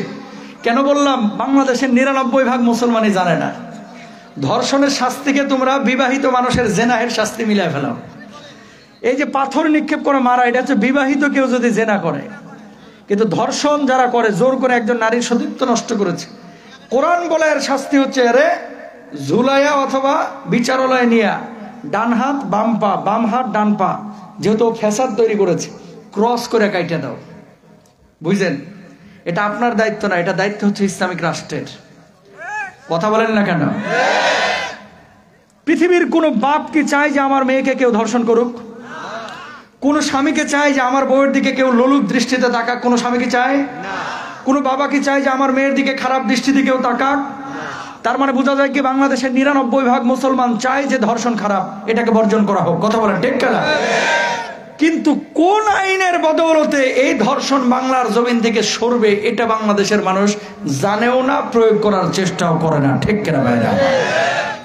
এবার আসেন বাংলাদেশ, ঢাকা সিটির দক্ষিণ, এই বাইতুল মুকাররমের দক্ষিণ গেটে 0 পয়েন্ট আছে। ওই যে 0 পয়েন্টে যদি একটা ধর্ষককে এভাবে ঝুলাইয়া 34টা স্যাটেলাইট চ্যানেল কেবল তার মিডিয়াগুলোকে ওদের মতো, যে আজকে লাইভ দেখা, এখন থেকে ধর্ষণ হইলে শাস্তি হচ্ছে ডান হাত বাম পা, বাম হাত ডান পা, ক্রস করে কাইটা দেওয়া হবে। থাকবে কি খালি বডি?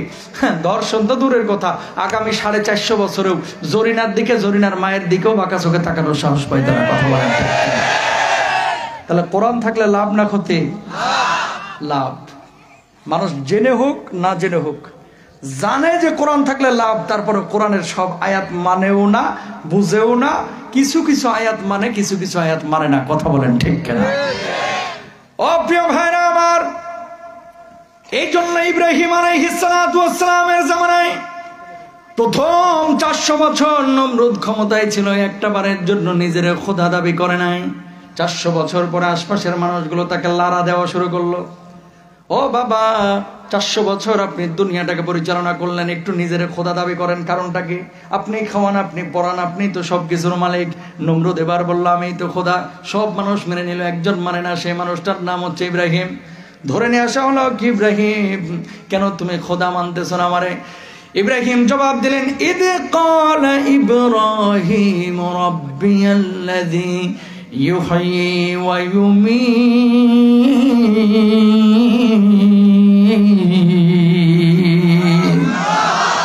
আমার আল্লাহ তো তিনি যিনি জীবন দান করেন, মৃত্যু দান করেন। নমরুদ জবাব দিল, ক্বালা আনা উহয়ী ওয়া উমীত, আমি তো জীবন দান করে আমি মৃত্যু দান করি। কিভাবে জীবন দেন মৃত্যু দেন একটু দেখান না? জেলখানা থেকে দুইটা বাইর করা হলো, একজন কয়েদিকে জামিনে মুক্তি দিল, আর একজন হত্যা করলো। কয় দেখো আমি জীবন দিলাম, আমি মৃত্যু দিলাম। টাটকা ভণ্ড, কথা বলেন ঠিক কিনা? জেলখানা থেকে মুক্তি দিয়া জামিনে কয় এটারে জীবন দিলাম, আরেকজন বলতেছে মৃত্যু দিলাম। এটা জীবন দেওয়া না, এটা ফাজলামি, কথা বলেন ঠিক কিনা? ইব্রাহিম আলাইহিস সালাম জবাব দিলেন, ক্বালা ইব্রাহিম ফাইন্নাল্লাহা ইয়াতি বিশ-শামস মিনাল মাশরিকি ফাতি বিহা মিনাল মাগরিব। প্রতিদিন সূর্য ওঠে পূর্ব দিক থেকে, সূর্য ডুবে পশ্চিম দিকে। কালকে পশ্চিম দিক থেকে সূর্যটা তুল, পূর্ব দিকে সূর্যটাকে ডুবা, যদি পারিস তাহলে তোর উপরে ঈমান আনবো। কোনো জবাব নাই নমরুদের। এবার জবাব কি? মানলে মান, না হলে জেলে ঢুকাইয়া কিন্তু আগুনে নিক্ষেপ করব। বাংলার জমিনে এমন ঘটনা 15-16 বছরে দেখেছেন। দলিলে পারে নাই, যুক্তিতে পারে নাই, তর্কে পারে নাই। এবার কি করতে হবে? হুজুরের নামে মিথ্যা মামলা দিয়ে জেলে ঢোকা। কথা বলেন ঠিক কিনা? ও মুসলমান, এই সুযোগ আর দেওয়া যাবে না। কোন আলেমদেরকে, মাদ্রাসাকে, কোন মসজিদকে যারা পছন্দ করে না, তারা আমার কখনো লিডার হতে পারে না, পারে না, পারে না। ঠিক কিনা মুসলমান? আমার লিডার তারাই যারা আমার কোরআনের পক্ষে আছে। বুঝছেন? এখন বিএনপি আপনি করতে পারেন, আপনার টার্গেট হবে আল্লাহর জমিনে আল্লাহর কোরআনটাকে এস্টাবলিশ করা। আপনি আওয়ামী লীগ করেন, সমস্যা নাই তো, আপনার টার্গেট হবে আল্লাহর জমিনে আল্লাহর আইন বাস্তবায়ন করা। আপনি জামাত করেন, হেফাজত করেন, আপনার জীবনের প্রথম টার্গেটই হবে আল্লাহর জমিনে আল্লাহর দ্বীনকে বাস্তবায়ন করা। কথা বলেন ঠিক? পারিবারিক জীবনে, সামাজিক জীবনে, রাষ্ট্রীয় জীবনে কোরআনুল কারীমের আইন বাস্তবায়ন করা, এটা আপনার উপরে সুন্নাত না ভাই, এটা আপনার উপরে ফরজ। এটা আপনার উপরে কি? আরো জোরে বলেন কি? এই জন্য নবীজি বলেছেন, ইউসবিহুর রাজুল মুমিনা ওয়া ইউমসি কাফিরা। সকালবেলায় থাকবে মুমিন, সন্ধ্যাবেলায় হয়ে যাবে কাফের। এই জামানা চলতেছে সেই জামানা, যেই জামানায় অনেক মানুষ মুসল্লি, নামাজ পড়ে সামনের কাতারে, অন্তরে ঈমান নাই, ও নিজেও জানে না। কথা বলেন ঠিক কিনা? মুশরিকে ভরে গেছে বাংলাদেশটা। এদেশের মানুষের ধর্মীয় আবেগ বেশি, ধর্মীয় জ্ঞান কম। একজন না, দুইজন না, 18 জন নবীর কবর আল্লাহ তাআলা আমাদের জিয়ারত করাইছে। আলহামদুলিল্লাহ বলেন। কয়জন নবী? বলার একটা উদ্দেশ্য আছে। কেন? বাংলার জমিনে ওলিয়া উলিয়ার কবর আছে, মাজার আছে, আপনাদের এখানেও আছে। আলহামদুলিল্লাহ। আমি নিজে গিয়েছি শাহ নিয়ামতুল্লাহ রহিমাহুল্লাহর কবরে।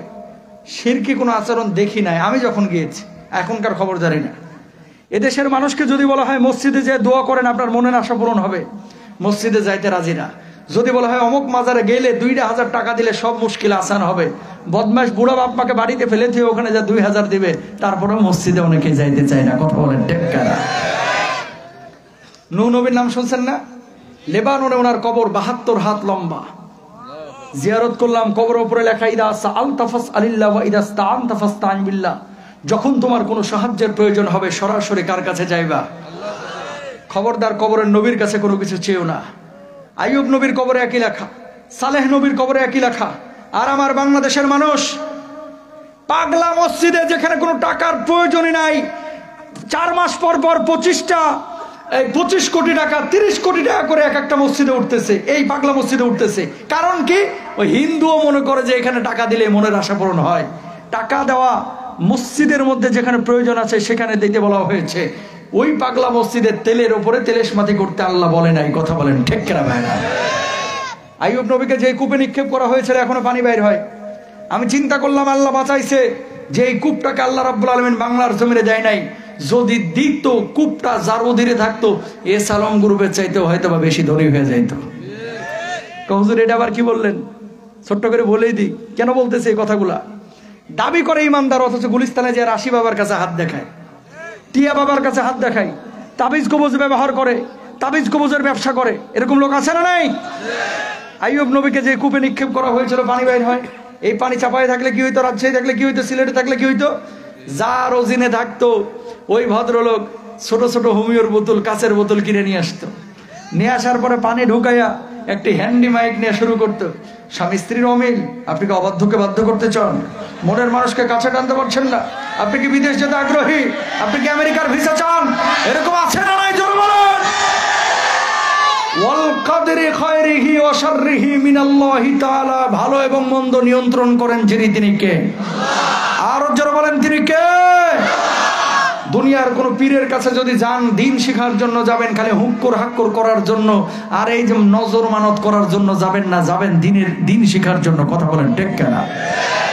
এই শোনেন, হুজুর দোয়া করলে কবুল হবে কিনা গ্যারান্টি নাই, সভাপতি দোয়া করলে কবুল হবে কিনা গ্যারান্টি নাই, ইমাম দোয়া করলে কবুল হবে কিনা গ্যারান্টি নাই। গ্যারান্টি আছে তোমার বাপ মা দোয়া করলে কবুল হবেই হবে। বুড়া বাপ মার খেদমত করে না, ওইদিকে মাজারে দিয়ে 5,000 দিয়ে আসতেছে। কথা বলেন ঠিক কিনা? ও দরদের ভাইরা, আবার বাপ মার খেদমত করা সুন্নত না, এটা ফরজ। এটা কি? নামাজ পড়া যেমন ফরজ, বাপ মার খেদমত করা তেমনই কি? এই পৃথিবীর বুকে কেউ আপনার নিঃস্বার্থ ভালোবাসে না ভাই, কেউ না। মানুষ আপনাকে ভালোবাসে আপনার অবস্থান দেখে। পকেটে পয়সা আছে, বন্ধুর অভাব নাই, পয়সা আছে, তেলেশমাতির অভাব নাই।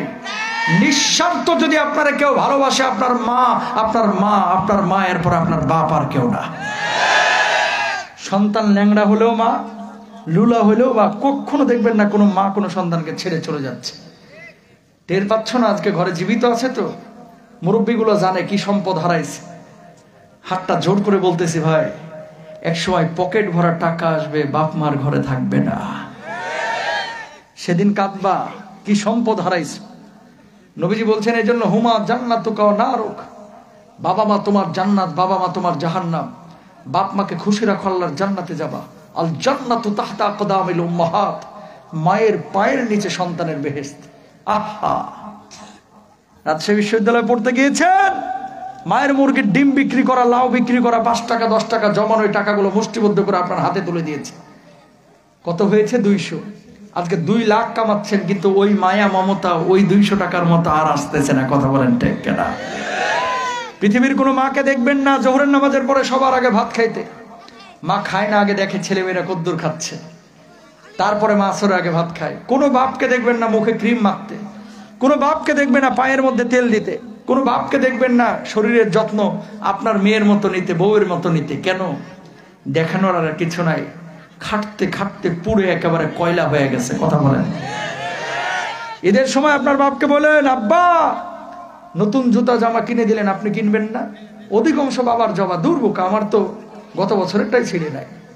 বাপের মনটা চাইছে নতুন জুতা নতুন জামার জন্য, কুলাইতে পারে নাই। আপনারা বুঝতে দেয় নাই যে বাবা, বুঝতে দেয় নাই যে বাবারে আমার পকেটের মধ্যে টাকা নাই, কেমনে তোরে আমি বোঝাবো। কথা বলেন ঠিক কিনা?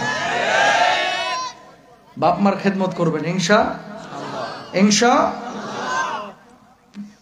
3 নাম্বার দল কোত্থেকে আলোচনা আসলো? ইমানদারদের 2টা দল হবে কিয়ামতের ময়দানে, আর কাফেরদের হবে একটা দল। এরা কারা? আসহাবুল মাশআমাতি মা আসহাবুল মাশআমা। দুনিয়ার জিন্দেগিতে নামাজ পড়ে নাই, রোজা করে নাই, হজ করে নাই, যাকাত দেন নাই, আসমানি কিতাবকে মানে নাই, ফেরেশতাদেরকে মানে নাই, কাউকে মানে নাই। মানছে কাকে? খালি মুরগি চোরাদেরকে। মুরগি চোরা বুঝেন নাই? দেখতে সুরতে একেবারে মনে হবে বড় হাজি, কালকে রাতে জান্নাত থেকে পালায় আসছে। কথা বুঝছেন? কাজে কর্মে কাফের বেঈমানদের চাইতেও খারাপ। অন্তরে খালি আলেম বিদ্বেষী, কোরআন বিদ্বেষী, ইসলামী আন্দোলনের বিদ্বেষ অন্তরের মধ্যে। কথা বলেন ঠিক কিনা? দাড়ি থাকবে, মনে হবে যে মনে হয় হাজি সাহেব, অথচ নাস্তিক। বাংলাদেশে এরকম অনেকে আছে। এই কাফের বেঈমানদেরকে আল্লাহ রাব্বুল আলামিন আরশের নিচে ছায়া দিবেন না। এদেরকে কিয়ামতের ময়দানে পেছন থেকে শিকল দিয়ে বেঁধে মারতে মারতে আল্লাহ রাব্বুল আলামিন জাহান্নামের মধ্যে বিনা হিসাবে ঢুকায় দেবে। জোরে বলেন নাউজুবিল্লাহ। প্রিয় ভাইরা আমার, সুতরাং মৌখিকভাবে ইমানদার দাবি করা সহজ, ইমানের দাবি নিয়ে ইমানটাকে বাস্তবায়ন করা কার্যক্ষেত্রে এটা অনেক বড় কঠিন কাজ। সারা পৃথিবীর দিকে তাকান তো, সারা দুনিয়ায় মুসলমানরা আজকে মার খাচ্ছে।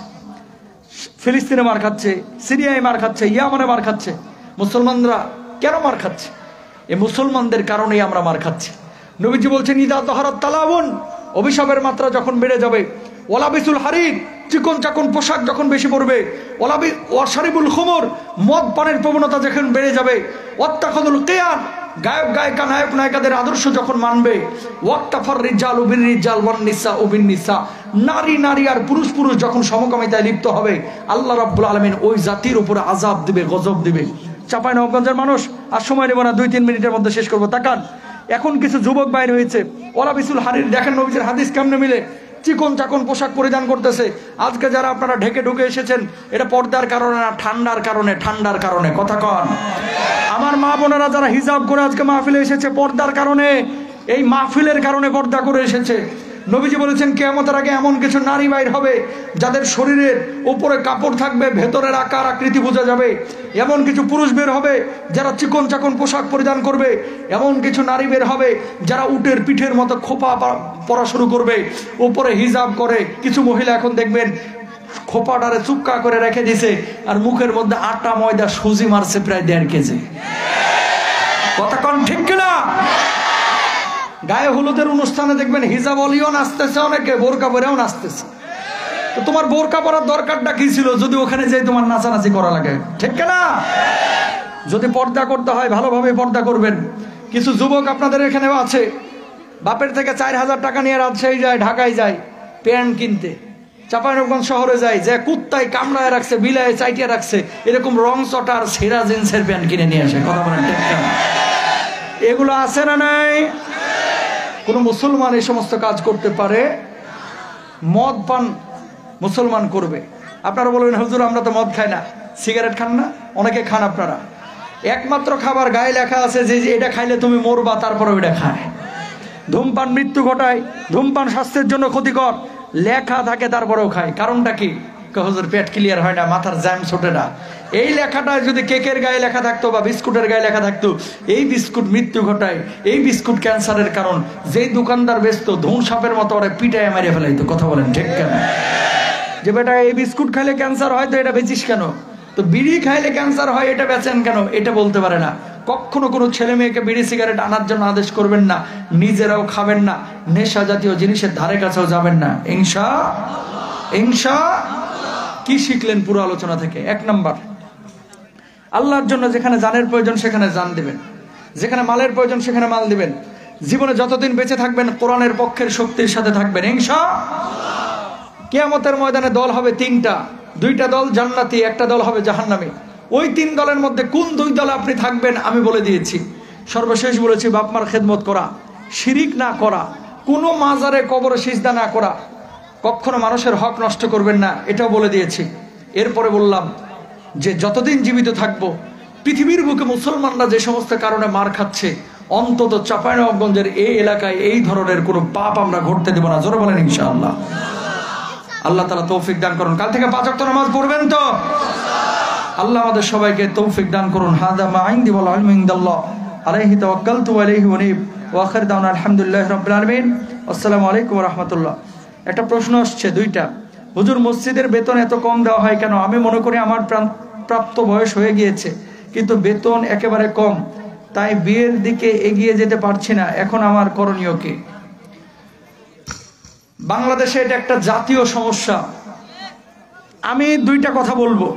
মসজিদের ইমামকে যদি ইমাম না মানতে পারেন তাহলে ইমাম রাখার দরকার কি? আপনি নিজে নামাজ পড়েন। বুঝেন নাই কথা? এমপিকে যেমন মর্যাদা দেন একজন ইমামকে এর চাইতে বেশি মর্যাদা দিবেন। এমপি দুনিয়ার লিডার, ইমাম দুনিয়া এবং আখিরাতের লিডার। ইমাম সাক্ষী দিবে আল্লাহ এই লোকটা আমার পেছনে নামাজ পড়েছে।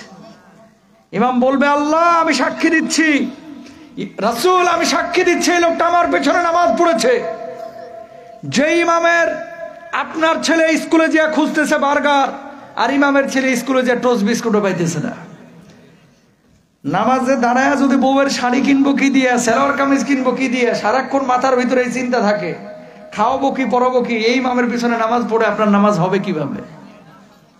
আপনি বলবেন হুজুর ইমাম সাহেব অন্য কাজ করতে পারে না, সুযোগ দেন। বাংলাদেশের মানুষ এটা মানতেই চায় না। ইমাম যদি জোরে হাঁটে, ইমাম জোরে হাঁটলো কেন? যদি আস্তে হাঁটে কয় এত স্লো কেন? ইমাম যদি মানুষের বাড়ি খাইতে যায় কয় লোকের বাড়ি খাই কেন? ইমাম যদি বাড়িতে না যায় খাইতে কয় আর ভাব বেশি। কথা বলেন না কেন? ইমাম যদি দোকানদারি করে কয় ইমামের আবার দোকানদারি লাগে। ও কিসের ইমাম? ভণ্ড, দোকানদারি করে। রাজশাহী শহর, আপনাদের রাজশাহী কোর্ট, আমি এক ইমামকে চিনি।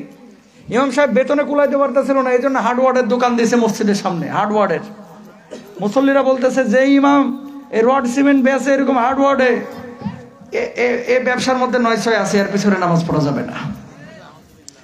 ইমামের চাকরি পর্যন্ত খাইয়া ফেলাইছে। আমি বলতে চাই প্রিয় ভাইরা আমার, মসজিদের ফান্ডে যদি টাকা থাকে, আপনার ছেলে মেয়ের দিকে একটু তাকান। 12,000 টাকায় 15,000 টাকায় একটা রিক্সাওয়ালাও এখন চলতে পারে না। কথা বলেন ঠিক কিনা? একটা অটো চালকও মিনিমাম 25,000 টাকা এখন কামায়, 22,000 টাকা কামায়, 20,000 টাকা কামায় একটা অটো চালক। অথচ বেতনের ক্ষেত্রে ইমাম সাহেবের কয় আল্লাহ চালায়, 4,000 দিয়ে কয় আল্লাহ চালায়। এই সমস্ত কথাগুলো হচ্ছে একটা ভণ্ডামির কথা, ভণ্ডামির কথা। আল্লাহ তো চালায়, কিন্তু কিভাবে চলতেছে সেটা সে জানে আর আল্লাহ জানে। যদি এরকম জুলুম করেন, আল্লাহর আদালতে ওই কমিটিরেও দাঁড়াইতে হবে, কমিটি মুসল্লিদেরকেও দাঁড়াইতে হবে। কথা বলেন ঠিক কিনা? হুজুর প্রমাণ দেন, কুল্লুকুম রাইন ওয়া কুল্লুকুম মাসউলুন আন রাইয়াতিহি। তোমাদের মধ্যে প্রত্যেকেই দায়িত্বশীল, প্রত্যেকেই তার দায়িত্বের ব্যাপারে জিজ্ঞাসিত হবে। ভাই ন্যূনতম যেটা আপনার সামর্থ্য আছে এটা দেন। অনেক মসজিদের ফান্ডে 5 লাখ পড়ে আছে, কিন্তু ইমামের বেতন দেয় না। হুজুর ধান তুলে টাকা গেলা নিয়ে নেন, হুজুর চাল তুলে নিয়ে নেন, 6 মাসের বেতন বাকি। আমি ঢাকায় এরকম ইমামও দেখেছি, বড় মসজিদে ইমামতি করে, মসজিদে লাখ লাখ টাকা পড়া, প্রতি মাসে বেতন দেয় না। রমজান আসলে বলে কি জানেন? হুজুর জাকাতের টাকা তুলে নিয়ে আসেন, মসজিদ আছে, মাদ্রাসা আছে পাশে লিল্লা বোর্ডিং, ওই জাকাতের টাকা তুলে নিয়ে আসলে লিল্লা বোর্ডিং এর ওই টাকা দিয়া অনেক সময় আপনার মাদ্রাসার টিচারদের বেতন দেয়। আর ইমামের জন্য রমজানে সাধারণ কালেকশন যেটা হয় ওখান থেকে নিয়ে 5 মাসের বেতন শোধ করে। এই সমস্ত কাজ করেন না। যদি না পারেন যার সামর্থ্য আছে তারা দিয়ে নামাজ পড়েন, কিন্তু একজন মানুষকে 5 ওয়াক্ত নামাজ পড়ানো অনেক কঠিন কাজ ভাই, অনেক কঠিন। এটা সাধারণ কাজ না। আমি একদিন লাইভ করি, 2 দিন লাইভ করি আর টিভিতে, তাই আমার জানটা বাইর হয়ে যায় যে 6টা মানে 6টাতেই। আর ইমাম প্রতিদিন 5 বার লাইভ করতেছে। ফজরের নামাজে আপনি অনেক সময় আসেন না, কিন্তু ইমাম আল্লাহু আকবার কত কষ্ট করে থরথর করে কাঁপতে কাঁপতে আসে। ইমামকে যে সম্মান করবে আল্লাহ তাআলা তাকে সম্মান ইজ্জত দিবে। ইমামকে সম্মান করা মানে নবীকে সম্মান করা, কারণ আল উলামা ওয়ারাসাতুল আম্বিয়া, এই ইমামরা হচ্ছে নবীদের ওয়ারিস। কথা বলেন ঠিক কিনা? কিছু লোক বউয়ের লগে পারে না, ছেলের সাথে পারে না, আয়সা খালি ইমামের সাথে লাগে। ছাদে ময়লা কেন, এখানে ঝুল কেন, এই সুইজে কেন? ইমাম সাহেব কথা বলেন না কেন? বুড়াই বাড়িতে খালি খক খক করে কাশে, বুড়িও বেল দেয় না, আর ইমামের সাথে এসে বেল নেয়। চাচা ইমামকে বাস দিয়েন না, জানাজা তো ইমামই পড়াবে। সেদিন আল্লাহু আকবার বলে হাত বেঁধে দাঁড়িয়ে থাকবে, কোনো দোয়া পড়বে না। হুজুরের মায়ের হবে শেষ রাত্রে। কখনো ইমামকে অসম্মান করবেন না। বেতন ইনসাফ ভিত্তিক দিবেন ইনশাআল্লাহ। আর বিয়ে শাদীর কথা বলেছেন, দেখেন বেতনের সাথে বিয়ের সম্পর্ক নাই। আপনার বউ যদি সম্পদশীলা হয় বা নিজে চাকরিজীবী হয় অথবা বাপের বাড়ি সম্পদ থাকে, একটা দোকান দেন,